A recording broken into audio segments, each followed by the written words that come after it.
Today I want to talk about pitfalls. I'm talking about life pitfalls.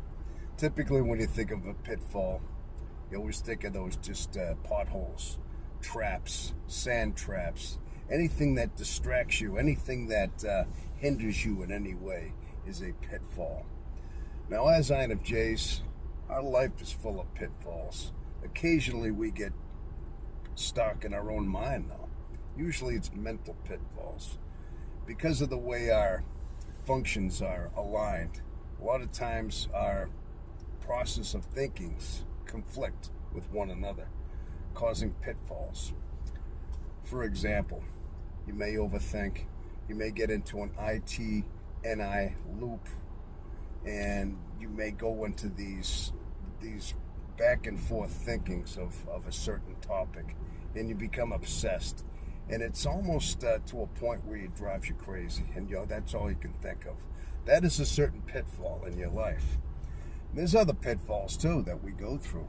I mean, there could be relationship pitfalls where you think you met somebody, you get involved with somebody, and over time you think things are going well, maybe you're getting along, but you start entering a pitfall of your own mind.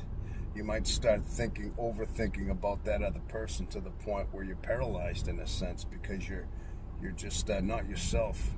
They've entered your mind, they've entered your world, and somehow they've taken you away from your entire being, your entire essence of who you are, basically.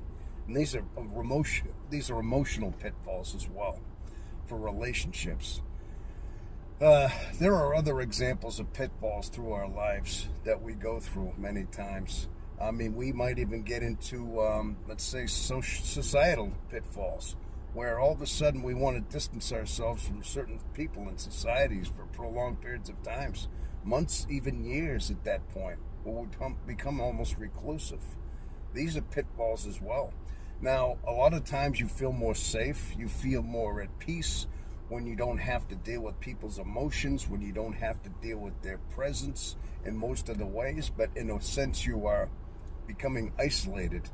Now, there's a fine line between being isolated, being a reclusive, and healthy. You have to ask yourself if these levels of where you are healthy in your life. And a lot of times you'll find out that there's got to be that balance. Again, it comes down to balance, where pitfalls have to be somehow, you don't fall into them and stay there. You have to find ways of getting out of them and balancing the rest of your life. Okay, people, thank you.